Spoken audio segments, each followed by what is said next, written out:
नाफरमान औलाद का तावीज़।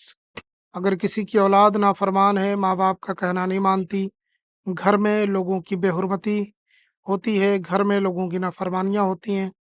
मसलन जो घर में बुज़ुर्ग हैं या बड़े हैं, कोई ऐसा बच्चा होता है कि जो किसी की बात नहीं मानता।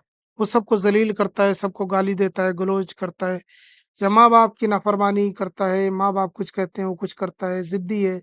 घर में शोर-शराबा, तोड़-फोड़, लड़ाई-झगड़े इस तरीके के मामलात हों या घर में उसके कदम ना रुकते हों, जब देखो बाहर ही रहता हो या उसके चाल-चलन ठीक ना हो, बिगड़ चुके हों, गलत रास्ते पे लग चुका हो, कोई भी चीज़ हो, कोई भी मसला हो, इस तावीज़ के ज़रिए से औलाद के लिए किया जा सकता है। औलाद लड़का हो, लड़की हो, बाज़ औक़ात लड़कियाँ भी काफ़ी शरीर हो जाती हैं और उस ज़माने की रंग-रलियों में खो जाती हैं। अगर कुछ ऐसे मामलात हैं, लड़की नाफ़रमान है या लड़का नाफ़रमान है, तो इस तावीज़ से इस्तिफ़ादा करें। तो आइए जानते हैं कि इस तावीज़ को किस तरीके से कर सकते हैं। इस तावीज़ को 2 तरीके से इस्तेमाल किया जाता है। आपको जो सही लगे वो आप कर सकते हैं। आपको चाहिए कि ये तावीज़ किसी भी दिन पाक साफ़ होकर बनाएँ। सादे कागज़ पर और ब्लैक कलर की पेन से ही बनाना है आपको, इस चीज़ का ध्यान रखना है। ब्लैक कलर के पेन से, काले कलम से बनाना है। आपको इस तरीके से एक बॉक्स बना लेना है। अपने अंदाज़े से एक बॉक्स बना लेना है और उसके बाद में आपको लिखना है रे, मीम, रहीम। ये जो है ये डॉट नहीं है, इसको नहीं लिखना है। ये है प्रिंटिंग का मामला है ये। और फिर ये हलीम लिखना है, ए लाम ये मीम। यहाँ 2 नुक्ते हैं, ये देखिए रहीम, रहीम, ये 2 नुक्ते, हलीम, ठीक है? इस तरीके से आपको पहले रहीम लिखना फिर हलीम लिखना, ये नहीं लिखना है, ये डॉट नहीं लिखना है।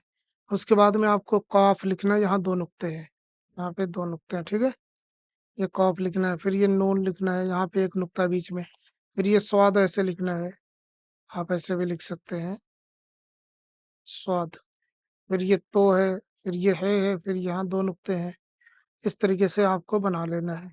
अब जब ये तावीज़ इस तरीके से बना लें, मैंने आपको शुरू में ही बता दिया था कि इसे 2 तरीके से इस्तेमाल कर सकते हैं। पहला तरीका ये है कि इसको मोम जामा कर लें, छोटा-सा तावीज़ बना लें, मोम जामा कर लें। मोम जामा यानी कि इसके ऊपर पॉलीथीन लगाएँ, उसके ऊपर से मोम वगैरह टपका दें, ताकि पानी वगैरह अंदर ना जाए। मोमबत्ती की जो मोम होती है, वो भी टपका सकते हैं, शहद के छत्ते से भी मिलती है, वो भी टपका सकते हैं। वो करके काले कपड़े में बच्चे को पिन्हा दें या बच्ची को पिन्हा दें, चाहे बाजू में बाँध दें या गले में पिन्हा दें, तो बच्चा ठीक रहेगा। और धीरे-धीरे करके ठीक हो जाएगा हमेशा के लिए। और अगर बच्चा शरीर है, काफ़ी शरीर है जो ना पहनेगा, ना गले में लटकाएगा, ना बाजू में बाँधेगा, तो फिर इसे घर में उसी रूम में जहाँ बच्चा सोता हो, उस जगह पे कहीं दबा के रख दें, चाहे ज़मीन में या ऊपर कहीं, वहाँ दबा के रख दें उस रूम में। भले ही उस रूम में कोई और भी सोता हो या उस जगह पे दाएँ-बाएँ कोई और भी सोता हो, कोई मुश्किल नहीं है। एकदम करीब ही रखना ज़रूरी नहीं है, जहाँ जिस एरिया में सोता हो, वहाँ पे उस घर में, उस रूम में दबा सकते हैं। और एक चीज़ और मैं आपको बता दूँ कि मर्द इसे दाएँ बाजू पर, औरत इसे बाएँ बाजू पर बाँधेगी और ब्लैक कलर के कपड़े में ही करके बाँधे तो ज़्यादा बेहतर है। इस तरीके से घर में दबाने से मुराद ये है कि रख देना है, उसी घर में छुपा देना है आपको ये तावीज़। इंशाअल्लाह ताला एक 21 या 22 दिन के अंदर-अंदर बच्चा ठीक हो जाएगा। इसके अलावा अगर आपका कोई मसला है तो दिए गए नंबर पे राब्ता कर सकते हैं। अस्सलाम वालेकुम व रहमतुल्लाह।